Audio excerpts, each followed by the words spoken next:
An East Bay mother is remembering her child as she tries to come to terms with a recent death. Her 24-year-old daughter was shot and killed at that Toyota dealership in Albany last week. Thanks for joining us tonight on KRON 4 News at 5. I'm Grant Lotus. And I'm Vicki Libiakis. Police say it was a targeted killing because the victim and the alleged shooter had a child together. KRON 4's Teresa Estacio has more now on what happens next for the family left behind. Yvonne Gallen is talking about her daughter, Alana Gallen, and her grandson. Alana was shot and killed last Thursday while she was working at the Toyota dealership in Albany. Authorities are calling it a domestic violence case. The family disputes that, saying that the alleged shooter and Alana were no longer together. They were focused on being co-parents of their 7-year-old son, King Walker. What comes to your mind when you get to your workplace in the morning? Coffee with colleagues? Checking emails, planning your day? For most of us, our workplace represents routine, stability, even safety. For 24-year-old Alana Gallen, September 21, 2023 began just like any other workday at the Toyota of Berkeley Service Center. She arrived early, greeted coworkers, and settled at her desk in the service department. There was nothing to suggest this ordinary Thursday would end with her murder. "I just need to talk to her for 5 minutes." Those were the words Lamar Walker reportedly told a colleague as he entered the dealership at 10:42 a.m. 5 minutes. A seemingly innocent request that masked deadly intentions. The security footage shows Walker walking calmly through the showroom, past customers and staff, directly toward Alana's desk. No raised voices, no warning signs, just deliberate movement toward the mother of his 7-year-old son. Then his hand reaches for his waistband. The revolver appears. The first shot comes before anyone can react. Welcome to Shadows of Crime. If you're new here, hit that subscribe button as we examine cases that force us to confront uncomfortable truths about violence hiding in plain sight. Active shooter at Toyota of Berkeley. The 911 calls flooded dispatch within seconds. He's in the building. By the time police arrived with rifles drawn, Alana was already gone, executed at her desk by her child's father. What transforms a workplace into a murder scene? What drives someone to hunt down their co-parent in such a public setting? And why do so many women face the greatest danger precisely when trying to establish boundaries in toxic relationships? The body camera footage from responding officers captures the chaotic aftermath, including Walker's failed suicide attempt and the police confrontation that left him dead as well, orphaning their young son in a single violent morning. This isn't just another domestic violence statistic. This is what happens when relationship control escalates to its deadly conclusion. This is the story of Alana Gallen. Before she became a headline, before her name was spoken with hushed tones of tragedy, Alana Gallen was a young woman with dreams, ambitions, and a fierce love for her son. To understand the full weight of what was lost that September morning, we must first know who Alana truly was. At just 24 years old, Alana had already established herself as an indispensable member of the Toyota of Berkeley Service Center team. Her desk in the service department was meticulously organized, sticky notes with reminders about customer preferences, a small photo frame featuring her smiling 7-year-old son, King, and a calendar marked with his school events and activities. She was always the first to arrive and last to leave, recalled a service manager who worked alongside Alana for 2 years. Customers would specifically ask for her by name. She had this way of explaining complex car issues without making anyone feel stupid. That's rare in this business, but Alana's true passion wasn't automotive service. It was her son, King. Former coworkers describe how her face would light up whenever she spoke about him. King was her world, her motivation, her purpose. Every extra shift, every customer she helped, every dollar she saved was part of a larger plan she had meticulously crafted for his future. She talked about college for King constantly, said another colleague who became close with Alana. Not in that vague way some parents do. Alana had researched schools, scholarship opportunities, even started a dedicated savings account when he was still a toddler. She was determined that boy would have every opportunity she didn't. Alana's apartment told the story of a mother devoted to creating a nurturing environment despite limited means. Bookshelves overflowed with children's literature. Educational posters adorned the walls. A small desk in King's room was positioned near hers so they could do their work side by side. Homework for him, bills and budgeting for her. Her phone gallery revealed hundreds of photos documenting King's life. Birthday parties, school performances, ordinary moments made special through her loving lens. In one video recovered after her death, Alana can be heard asking King what he wants to be when he grows up. "A doctor," the boy replies confidently, "so I can help people like you help cars, Mommy." What makes this footage particularly heartbreaking is Alana's response. "Then we better keep saving for medical school, baby. Nothing's going to stop you from becoming whatever you want to be. I promise." It was a promise she fought daily to keep. Working full-time while raising a child alone wasn't easy, but colleagues marveled at how Alana never complained. Instead, she developed systems and routines that allowed her to excel both professionally and as a mother. This was Alana Gallen. Efficient but warm, professional but deeply personal, ambitious not for herself, but for the future she was building for her son. A future that would be violently stolen in seconds on an otherwise ordinary Thursday morning. Behind the smiling photos of young King Walker lay a complicated history between his parents, one marked by increasing tension, broken promises, and ultimately fatal consequences. Alana Gallen and Lamar Walker met when they were barely out of their teens. Friends described their early relationship as intense but volatile. When Alana became pregnant at 17, the couple attempted to create stability for their child, but cracks in their foundation quickly appeared. She wanted to make it work for King's sake, revealed Alana's closest friend since high school. But Lamar had these jealous streaks that came out of nowhere. He'd show up at her job unannounced, check her phone when she wasn't looking. Little things at first that got worse over time. By the time King was 3, Alana had ended the romantic relationship, but remained committed to co-parenting. Court records show a custody arrangement giving Alana primary custody, with Walker having weekend visitation rights. On paper, it seemed reasonable. In practice, it became a power struggle that intensified as Alana established her independence. Text messages recovered from Alana's phone paint a disturbing picture of Walker's escalating behavior in the months before her murder. What began as arguments over schedule changes evolved into threats, barely disguised as concern. "You think you can just move on like I don't exist?" read one message sent at 2:17 a.m., just 3 weeks before the shooting. "Everything you have is because of me. Don't forget that." Alana confided in several friends that Walker's behavior had become increasingly erratic. He would demand to know her whereabouts, question her about male coworkers, and use King as leverage in their disputes. When she began setting firmer boundaries, the situation deteriorated further. "She started documenting everything," said her supervisor at Toyota. "She'd forward me texts from him, emails, everything. Said she wanted a record just in case." I didn't understand what she meant by just in case until it was too late. 2 months before her death, Alana took a significant step. She filed for a modification to their custody arrangement, citing Walker's increasingly unpredictable behavior and concerning comments made in front of our son. The court date was set for October 5, 2023. She would never make it to that hearing. Coworkers noticed Walker appearing at the dealership more frequently in the weeks leading up to the shooting. What they initially perceived as a father dropping by to coordinate childcare now appears in hindsight as something more ominous: surveillance. "He'd just stand there watching her work," recalled Tanya Morris. "Not saying anything, just watching, sometimes for 20-30 minutes. Alana would get tense whenever he showed up, but she always stayed professional. She didn't want workplace drama." The most alarming incident occurred just 8 days before the murder. Security footage shows Walker and Alana in the dealership parking lot engaged in what appears to be a heated argument. Walker grabs her arm forcefully before a male colleague approaches, causing Walker to immediately release her and adopt a casual demeanor. Alana downplayed the incident when questioned by concerned coworkers.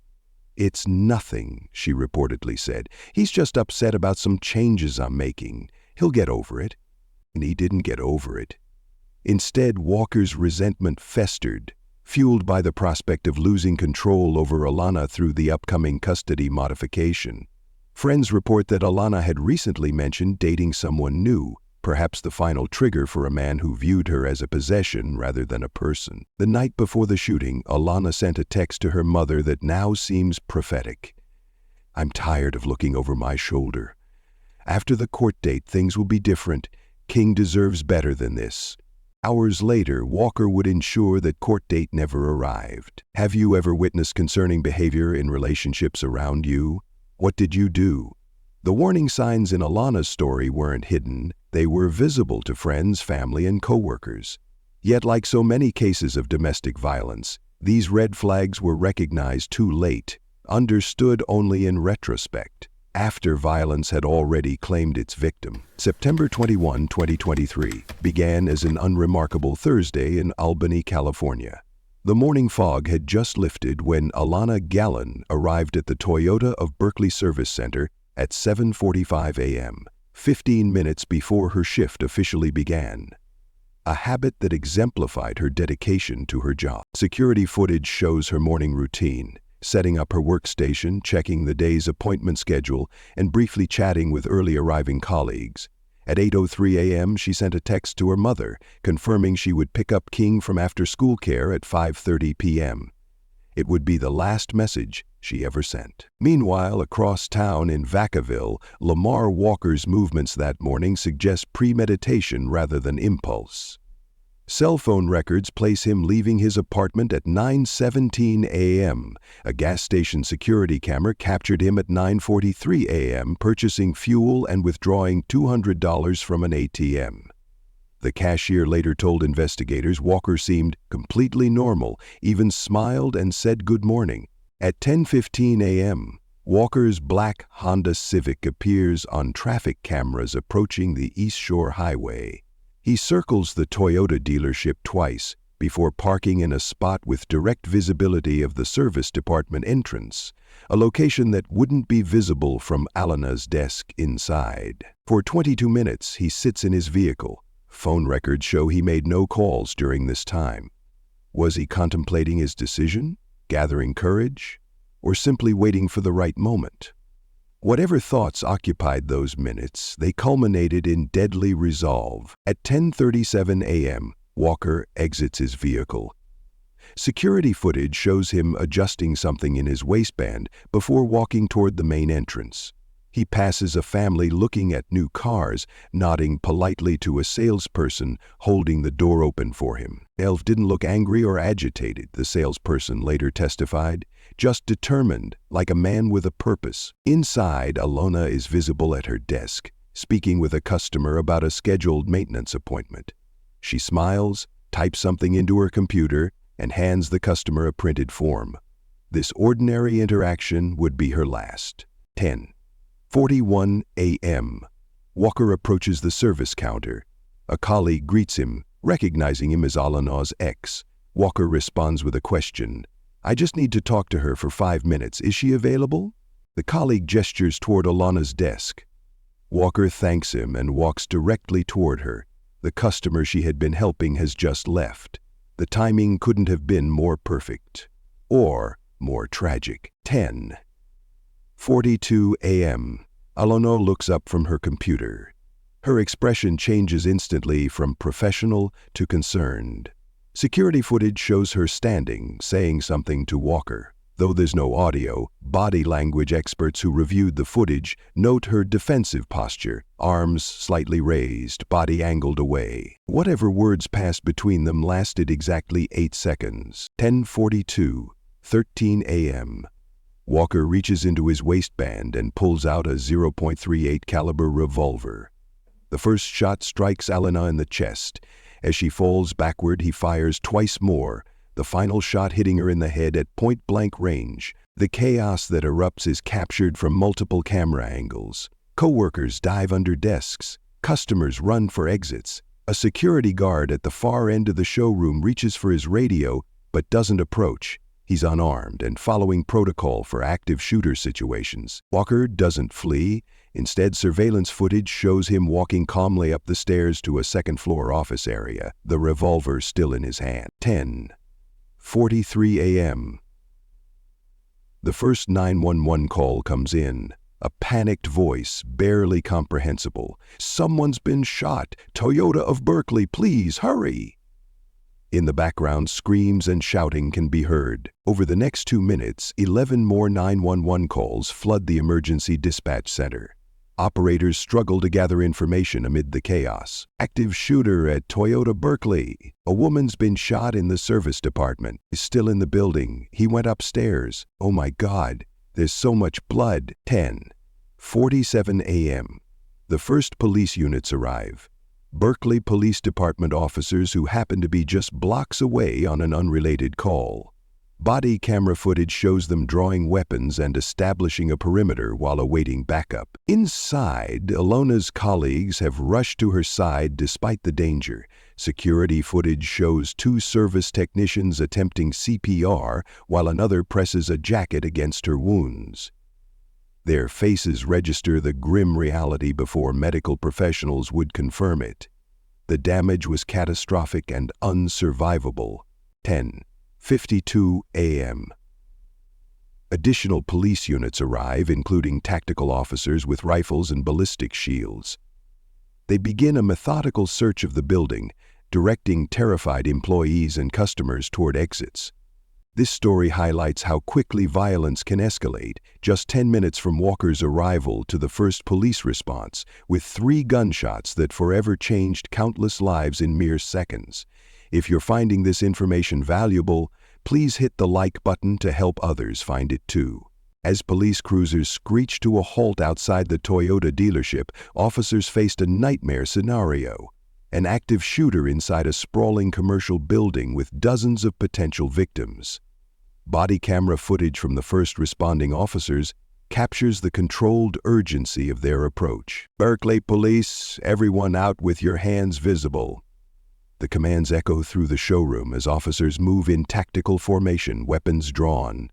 Terrified employees and customers stream toward exits, some crying, others in visible shock. "Where is he?" an officer demands of a security guard who's helping evacuate the building. "Upstairs, second floor. He shot a woman in service. I think she's dead," the guard responds, voice shaking. The body cameras record a critical decision point: wait for SWAT or proceed immediately to neutralize the threat.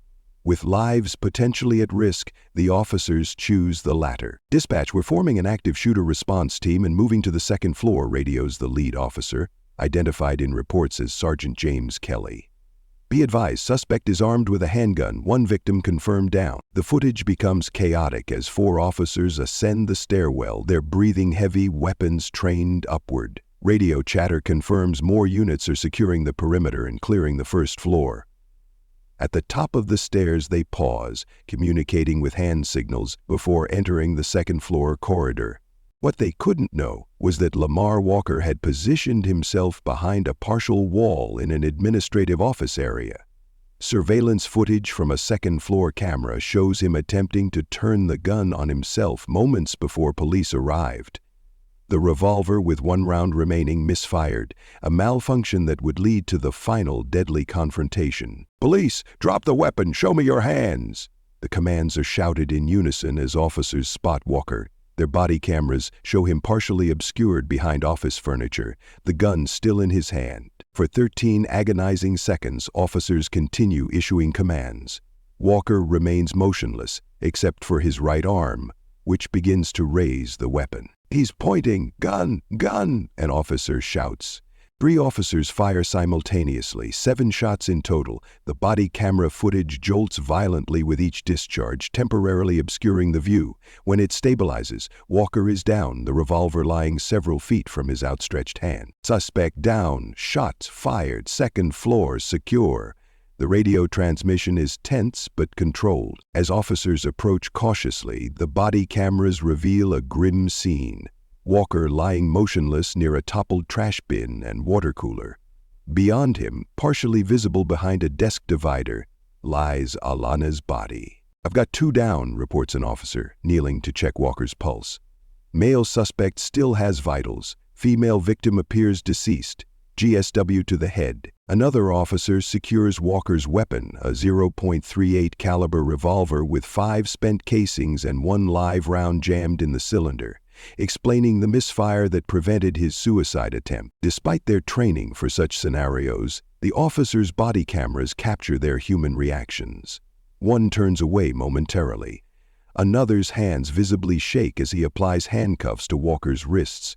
Standard procedure, even with a mortally wounded suspect. "Get medical up here now," calls an officer, beginning chest compressions on Walker despite the severity of his wounds. Another officer moves to Alana, but quickly determines life-saving measures would be futile given her catastrophic injuries. Within minutes, the office space transforms into a medical triage area as paramedics arrive. Body cameras record their urgent but ultimately unsuccessful efforts to save Walker, who is pronounced dead at 11:17 a.m., just 35 minutes after he fired the shots that killed Alana. Outside, the dealership has been transformed into a massive crime scene. Helicopter footage shows dozens of police vehicles, ambulances, and fire trucks surrounding the building.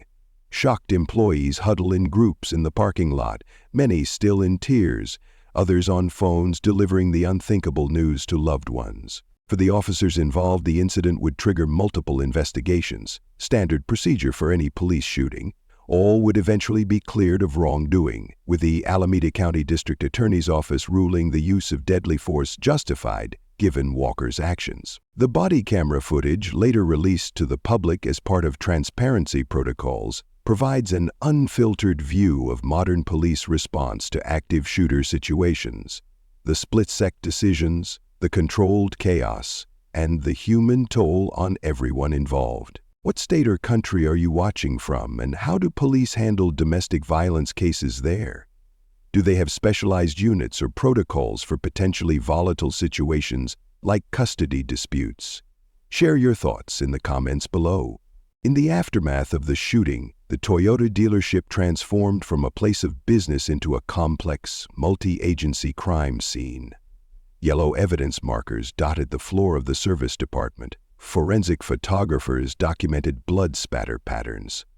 Detectives conducted interviews with dozens of witnesses still reeling from what they'd seen. The Albany Police Department took lead on investigating Alana's murder, while the Alameda County Sheriff's Office handled the officer-involved shooting that resulted in Walker's death.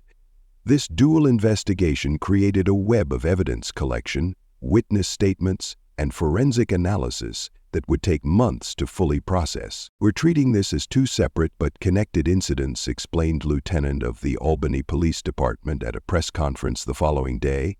"Our primary focus is understanding what led to Ms. Gallen's murder, while our partners at the Sheriff's Office examine the circumstances of the subsequent police shooting." The investigation began with the most compelling evidence, the extensive surveillance system throughout the dealership.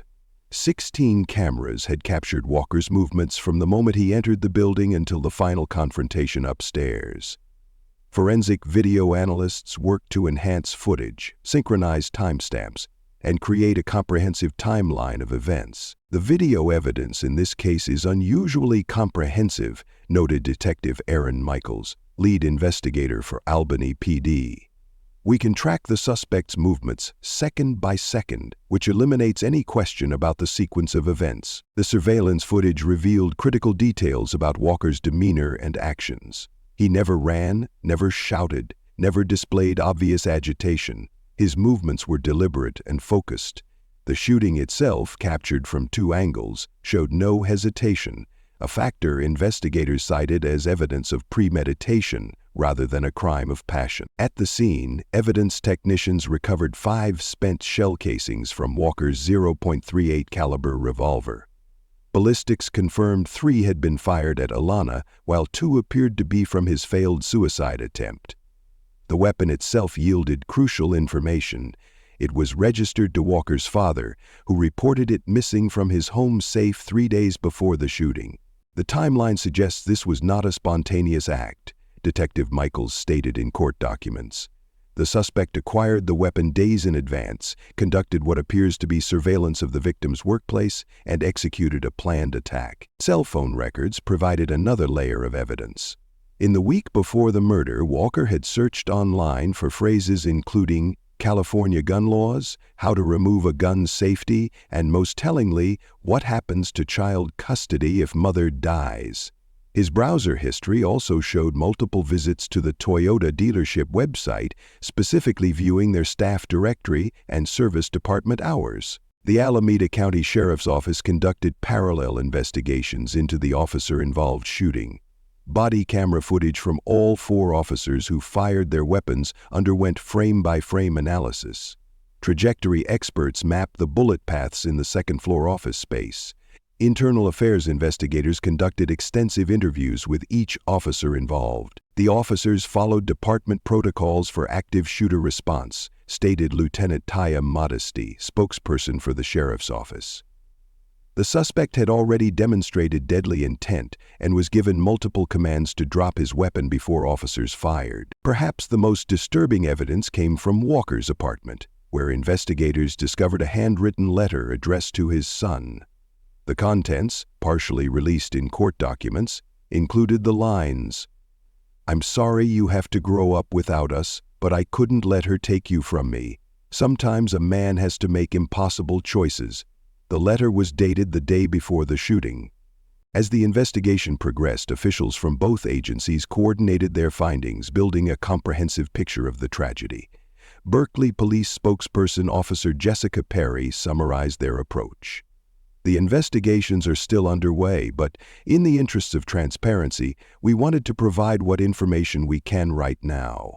It is possible that our understanding of this incident could change as these investigations unfold.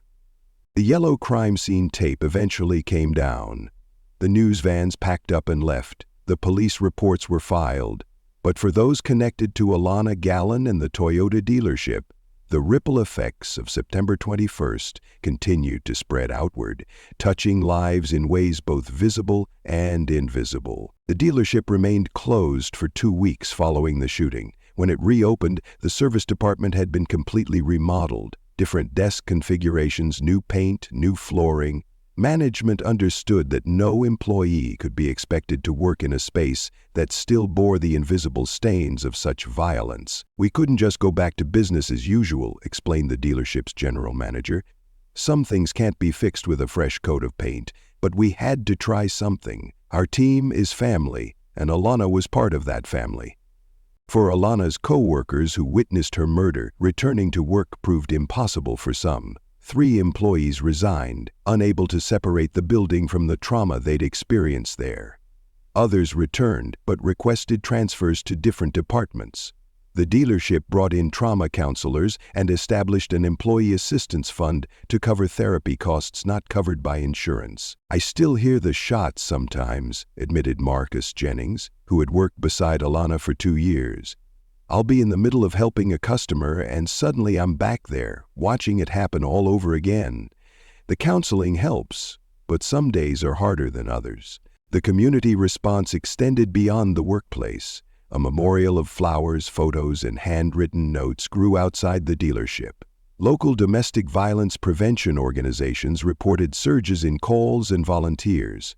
A candlelight vigil drew over 300 people, many of whom had never met Alana, but felt compelled to stand against the violence that took her life. But no one felt the aftermath more acutely than 7-year-old King Walker, who went from having 2 parents to none in the span of a single morning.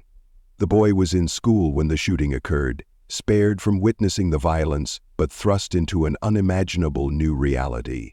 Custody of King was granted to Alana's mother, Yvonne Gallen, who suddenly found herself raising her grandson while grieving her daughter. The financial and emotional burden was overwhelming. Yvonne Gallen wrote, "Alana was tragically killed at her place of employment by her child's father, after making a conscious decision to distance herself from him due to his reckless behaviors. Alana tried to the best of her individual abilities to create a healthy co-parenting relationship with King's father, but it unfortunately didn't stop him from brutally taking her life." Alana had dreams for King. Yvonne explained in a local news interview. College, opportunities, a life better than hers. I promised her I'd make sure he still gets all that, somehow. To help fulfill that promise, Yvonne established a GoFundMe page titled King's Future Fund. The campaign aimed to raise money for therapy, education, and long-term support for the boy. The response was immediate and powerful. Within 48 hours, donations surpassed $75,000, with contributions coming from across the country. Toyota corporate headquarters also stepped forward, establishing a scholarship fund in Alana's name that would cover King's future college expenses. Her coworkers created a memory book filled with stories and photos of Alana to help King remember his mother's strength and love. Local attorneys offered pro bono services to help Yvonne navigate the complex legal and financial aftermath. Therapists specializing in childhood trauma volunteered their services. King's School implemented a support plan with counselors trained in helping children process grief and loss. These community efforts couldn't erase the tragedy, but they formed a safety net for a child whose world had been shattered, a testament to how communities can rally when systems fail to prevent violence. Alana Gallon's murder wasn't a random act of violence, but the final escalation in a pattern all too familiar to domestic violence experts. Her story contains warning signs that in retrospect formed a roadmap to tragedy, one that mirrors thousands of similar cases across America. What many people don't understand is that domestic violence homicides rarely come without warning, explains Dr. Vanessa Rodriguez, director of the Bay Area Coalition Against Domestic Violence. They represent the culmination of escalating control tactics when an abuser feels their power slipping away. The pattern in Alana's case followed a textbook progression.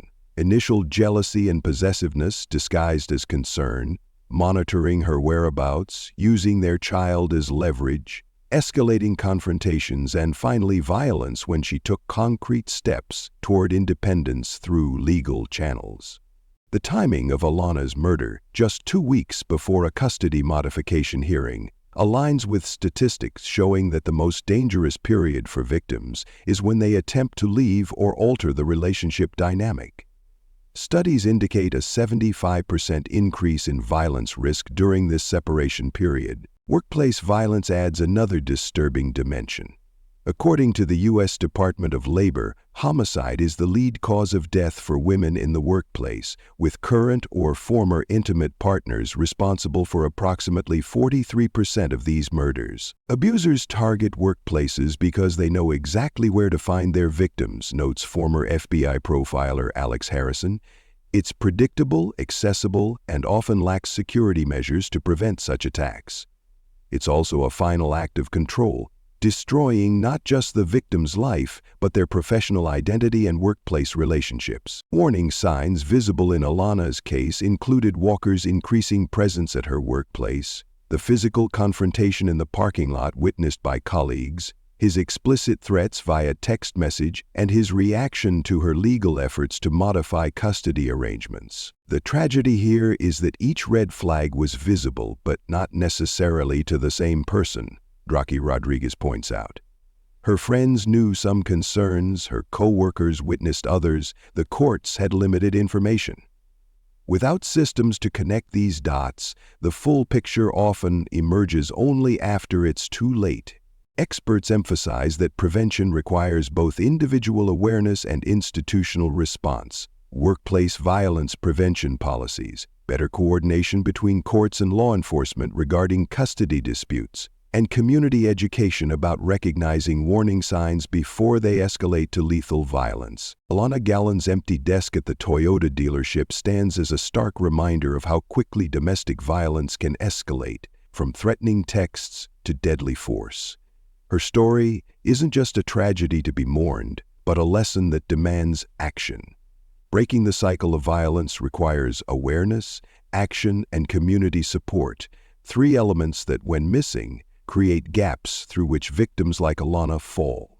Today, her son King lives with his grandmother, growing up with photographs and stories instead of his mother's presence. The college fund Alana diligently built continues to grow through community contributions, ensuring her dreams for her son's future remain possible despite her absence. In this way, her legacy extends beyond her 24 years, a testament to her determination as a mother, even in death. But perhaps Alana's most important legacy is the spotlight her case has placed on workplace safety and domestic violence prevention. The Toyota dealership has implemented new security protocols, including panic buttons at every desk and enhanced entrance screening.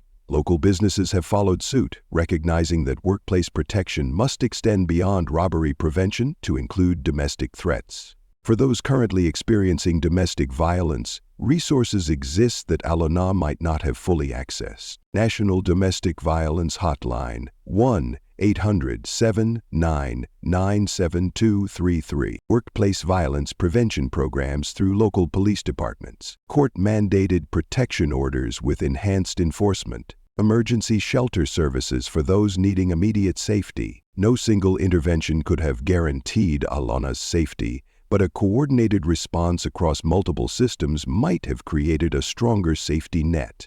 Her story reminds us that domestic violence isn't just a private family matter, but a community responsibility. If this story moved you, please share it to raise awareness. Subscribe if you haven't already, and leave a comment with your thoughts on how we can better protect victims of domestic violence. Your engagement helps these important stories reach those who need to hear them most, both potential victims and those with the power to implement change. What do you think could have been done differently to prevent this tragedy? Are there warning signs you've noticed in relationships around you that deserve more attention?